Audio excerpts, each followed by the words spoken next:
Hello student. आज का हमारा वीडियो जो हमने टेस्ट सीरीज चला रखी है उसका अगला प्रश्न पत्र है, जिसमें हमने जीएस के महत्वपूर्ण खासकर इतिहास और जो आपके पॉलिटिकल साइंस में उलझाने वाले क्वेश्चन है और बहुत महत्वपूर्ण जो प्राचीन भारत के क्वेश्चन हैं उनको हमने इसमें शामिल किया है। तो मैं इसको सॉल्व करा रहा हूँ आपके यूके ट्रिपल एस सी के पैटर्न के हिसाब से ही इनको तैयार कर रहे हैं हम लगातार। आप पिछले जो हमारे वीडियो हैं उनको भी देख चुके होंगे। इनमें भी आपके इसी तरीके से हमने क्वेश्चनों को डिजाइन किया है ताकि आप लोगों को न सिर्फ इसमें आपका चीजों को करने का अनुभव मिले बल्कि सिलेबस के अकॉर्डिंग पढ़ने में भी सहायता मिले। तो इसमें पहला क्वेश्चन है, सूची 1 को सूची 2 से सुमेलित कर दिए गए कोड की सहायता से सही उत्तर का चयन कीजिए। तो इसमें कुछ ऋग्वैदिक कालीन नदियां दे रखी हैं और इधर नदियों के आधुनिक नाम दे रखे हैं। तो ऋग्वेद काल में कुंभा कहा जाता था काबुल नदी को, कुंभा कहा जाता था काबुल नदी को, और कुर्मु कहा जाता था कुर्रम नदी को, परुष्णी कहा जाता था रावी को, और अस्कनी कहा जाता था चिनाव को। तो इसमें ए का 3, बी का 2, सी का 4 और डी का 1। 3 2 4 1 इसका सही आंसर होगा 3 2 4 1। अगला क्वेश्चन है, ये देखो इसमें तथ्य भी है। ऋग्वेद में नदी सूक्त में कुल 25 नदियों का उल्लेख मिलता है जबकि संपूर्ण वैदिक साहित्य में 33 नदियों का उल्लेख किया गया है। सरस्वती नदी आर्यों की सबसे पवित्र नदी थी जिसे नदी तमा कहा जाता था। उस समय गंगा और यमुना का महत्व नहीं था क्योंकि वो तो सप्त सैंधव प्रदेश के निवासी थे, इनसे पाला भी नहीं पड़ता होगा।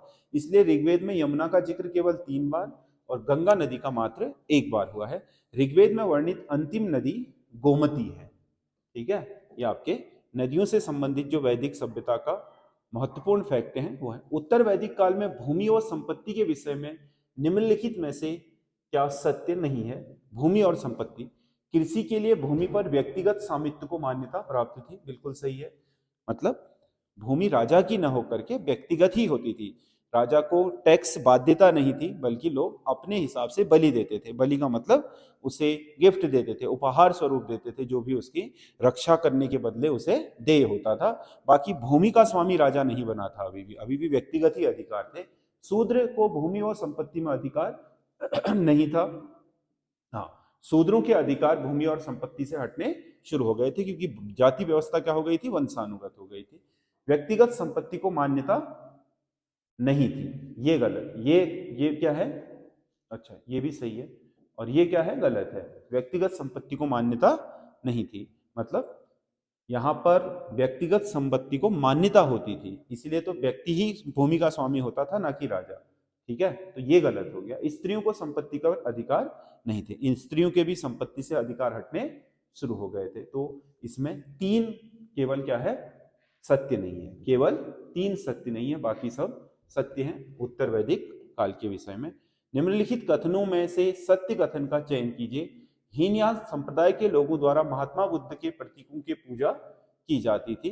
हीनयान संप्रदाय पूजा नहीं करता, इसीलिए हीनयान है। हीनयान का मतलब वह संप्रदाय जो महात्मा बुद्ध के विचारों, क्योंकि महात्मा बुद्ध मूर्ति पूजा के समर्थक नहीं थे, महात्मा बुद्ध के विचारों को जो यथावत लेकर के चले वो हीनयानी कहलाए। मतलब स्थाविर, 2 संघ हुए ना, स्थाविर और महासंघिक। स्थाविर का मतलब जो महात्मा बुद्ध की शिक्षाओं पर स्थिर रहे, यानी कि हीनयानी।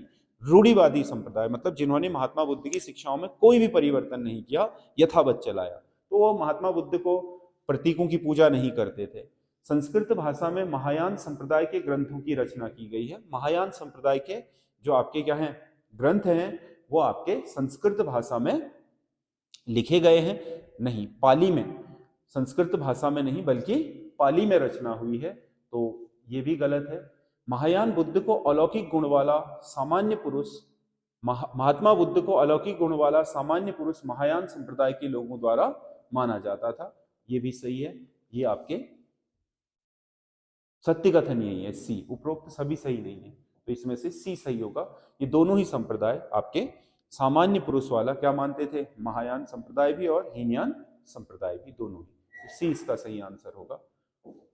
हीनयान के लोग कर्म एवं धर्म में विश्वास करते थे जबकि इनकी अपेक्षा महायान परोपकार पर विश्वास करते थे। बुद्ध की मूर्ति पूजा महायान संप्रदाय के लोगों द्वारा की जाती थी, हीनयान पूजा करते ही नहीं थे। हीनयान के ग्रंथ पाली भाषा में रचित है। महायान के संस्कृत में है। सर्वाधिक निर्वाण की प्राप्ति महायान समुदाय के लोगों द्वारा की जाती है। निर्वाण की प्राप्ति का जो आपका क्या है, आपका पैरवी की जाती है, वो इस समुदाय के लोगों द्वारा होती है। थोड़ा सेंटेंस गलत हो गया। हर्षवर्धन के समकालीन शासकों में से कौन सा एक शासक सही नहीं है? शशांक शासक बंगाल का शासक था, बिल्कुल ठीक है।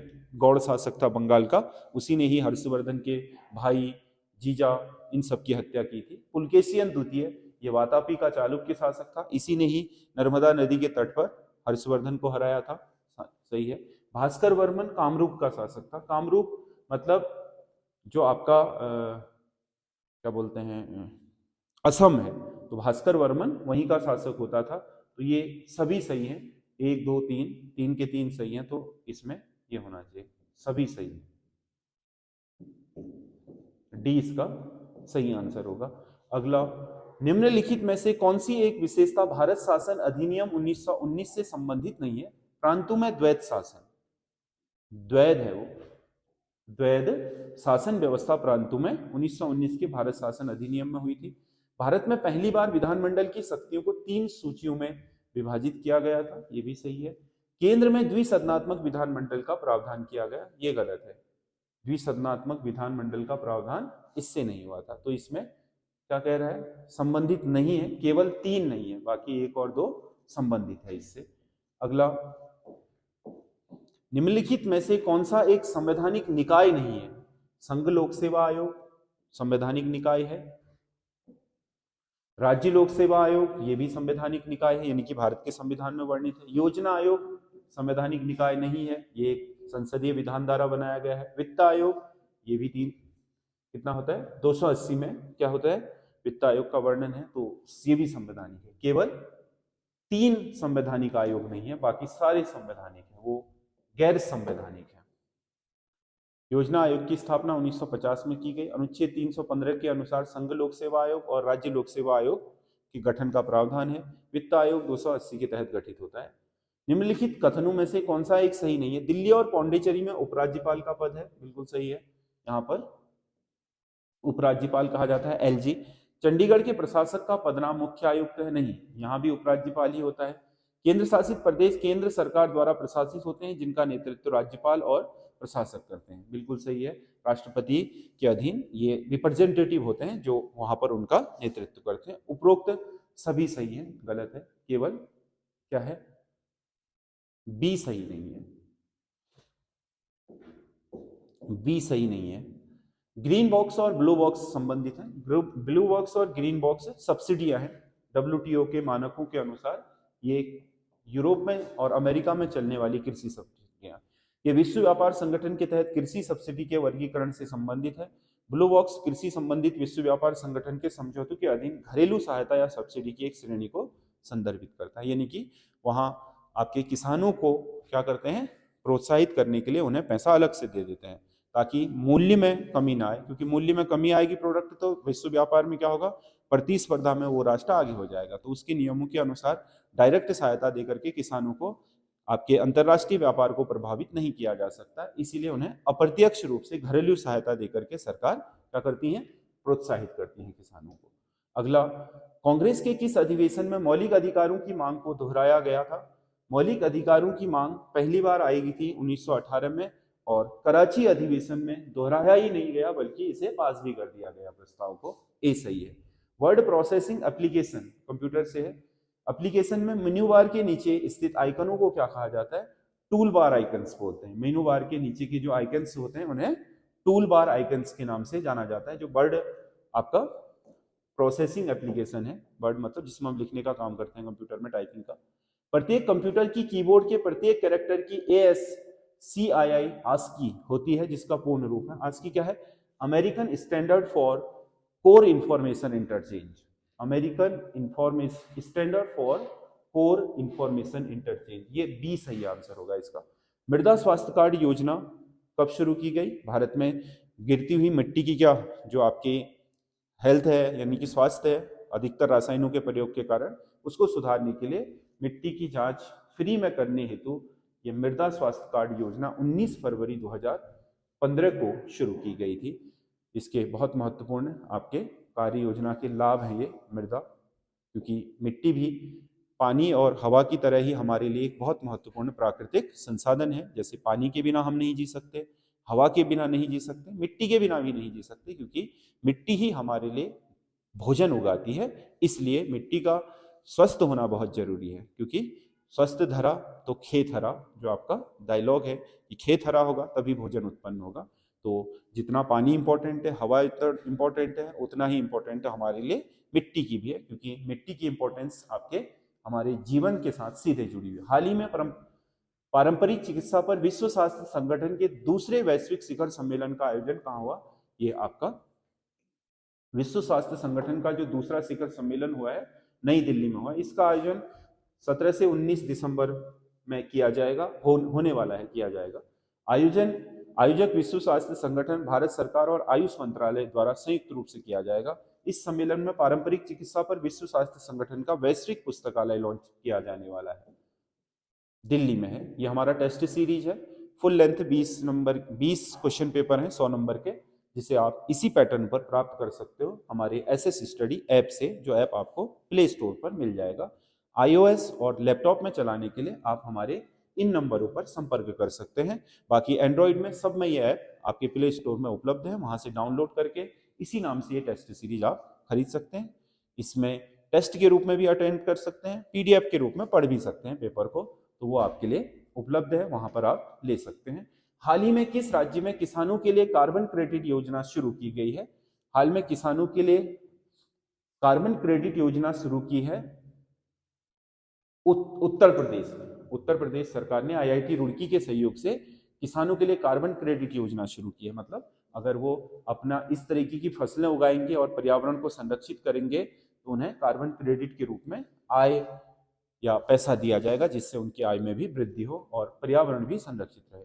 अंतर्राष्ट्रीय प्रवासी दिवस हर साल कब मनाया जाता है? अंतर्राष्ट्रीय प्रवासी दिवस मनाया जाता है 18 दिसंबर को। एक तो राष्ट्रीय प्रवासी दिवस है, 9 और 10 जनवरी को मनाया जाता है महात्मा गांधी के अफ्रीका से 20 वर्ष बाद लौटने की याद में। ये 18 दिसंबर को मनाया जाता है पूरे विश्व में, अंतर्राष्ट्रीय है ये। और इसे मनाए जाने का शुरुआत यूएन द्वारा मनाने की घोषणा 2000 में की गई थी और वर्ष 2000 में 18 दिसंबर को यह पहली बार मनाया गया था। तब से लगातार अंतर्राष्ट्रीय प्रवासी दिवस के रूप में मनाया जाता है। संविधान के किस अनुच्छेद के अंतर्गत न्यायालयों द्वारा संसद की कार्यवाही की जांच करना प्रतिबंधित है? मतलब न्यायालय संसद के कार्यों में हस्तक्षेप नहीं करेगा, संसद न्यायालय के कार्यों में कोई टिप्पणी नहीं करेगी। ये भारतीय संविधान में आपका लिखित है।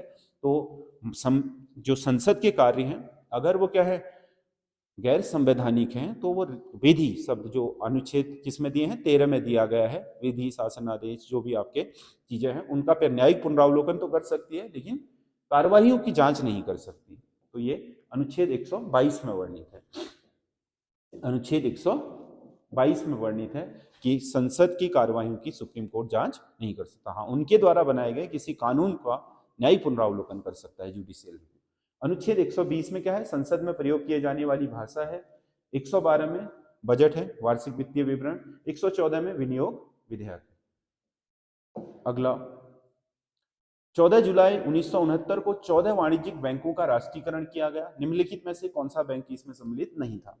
14 बैंकों का जो राष्ट्रीयकरण हुआ था देश में धन के विकेंद्रीकरण को बढ़ावा देने के लिए, क्योंकि ये प्राइवेटाइज थे और अधिकतर संपत्ति अर्जित कर रहे थे, तो वो पैसा सरकार के माध्यम से देश का पैसा बन जाए, इसके लिए इनका राष्ट्रीयकरण करके इनकी सारी संपत्ति खरीद ली गई। तो ये सरकार के द्वारा, तो उसे 14 बैंकों का राष्ट्रीयकरण बोलते हैं। इसमें आंध्रा बैंक नहीं था और पंजाब एंड सिंध बैंक नहीं था, इलाहाबाद बैंक भी था, इंडियन बैंक भी था, बैंक ऑफ इंडिया भी था। 14 बैंक थे टोटल, ये दो इसमें शामिल नहीं है। आजादी के समय आरबीआई के गवर्नर कौन थे? आजादी के समय देश के जो आपके आरबीआई था 1935 में गठित हुआ था, उसमें सीडी देशमुख उस समय गवर्नर थे। सीडी देशमुख आरबीआई के वैसे तीसरे नंबर के हिसाब से तीसरे गवर्नर बने थे आजाद भारत के, और पहले भारतीय व्यक्ति थे। भारत में शस्त्र अधिनियम किस वर्ष पारित किया गया था? भारत में शस्त्र अधिनियम यानी कि आर्म्स एक्ट लाया गया था आजादी के बाद 1959 में, जिसके तहत प्रत्येक व्यक्ति को किसी भी तरह का आर्म्स रखने के लिए लाइसेंस लेना और उसका लाइसेंस रिन्यूअल कराना अनिवार्य कर दिया गया। भारत में कितनी कंपनियों को महारत्न कंपनी का दर्जा प्राप्त हैं। वर्तमान में भारत में 14 कंपनियां महारत्न का दर्जा प्राप्त करे हुए हैं। तो ये आपके 20 क्वेश्चन हैं। आपको कैसे लगे आप हमें कमेंट करके जरूर बताइएगा, और हम अब लाइव मिलेंगे कल को 12:30 बजे आपके अल्मोड़ा डिस्ट्रिक्ट के साथ। तो हमारे साथ बने रहिए एसएस स्टडी चैनल पर। धन्यवाद।